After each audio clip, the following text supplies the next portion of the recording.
Assalamualaikum warahmatullahi wabarakatuh. Perkenalkan, saya Nasyarudin Nur Hamidin dari kelas 11 IPA 3. Dan video ini saya tunjukkan untuk tugas mata pelajaran akidah akhlak. Baiklah, di sini saya akan membahas 4 tokoh tasawuf.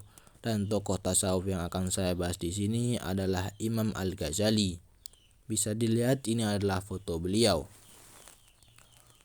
Lalu inti ajaran tasawuf Imam Al-Ghazali adalah konsep dari tasawuf akhlaki Al-Ghazali adalah hablum minallah, hubungan baik dengan Allah, dan hablum minannas, hubungan baik dengan manusia. Jika sudah menempuh dua jalan tersebut, menurut Al-Ghazali seorang muslim sudah menjadi sufi tanpa harus mengenakan atribut kesufian seperti jubah, bertongkat, janggut lebat, dan lain sebagainya. Berikut ini sejumlah inti ajaran tasawuf menurut Al-Ghazali. Yang pertama, jalan atau at-thoriq. Jalan tasawuf yang dapat ditempuh seorang muslim terbagi menjadi 5 jenjang maqamat, yaitu tobat, sabar, kefakiran, zuhud, dan tawakal. Kelima jenjang itu harus dilakoni dengan hidup menyendiri atau setidaknya diam sejenak, mengintrospeksi diri untuk membina kalbu agar tidak tergoda pada kenikmatan duniawi. Yang kedua, makrifat. Makrifat adalah pengetahuan tanpa ada keraguan sedikit pun. Dalam hal ini, pengetahuan yang dimaksud adalah zat Allah Subhanahu wa Ta'ala dan sifat-sifatnya. Mencapai makrifat adalah esensi dari takarub atau pendekatan diri seorang hamba pada Tuhannya.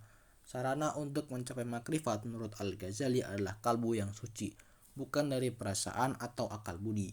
Kalbu dalam tasawuf adalah percikan rohani ilahiyah yang merupakan inti dari hakikat manusia. Kalbu yang suci ini akan menuntun pada hati nurani yang bersih. Namun makrifat ini tidak boleh hanya bersandar pada intuisi semata, melainkan juga harus sejalan dengan syariat Al-Quran dan hadis, serta bertujuan untuk menyempurnakan moral dan akhlak manusia.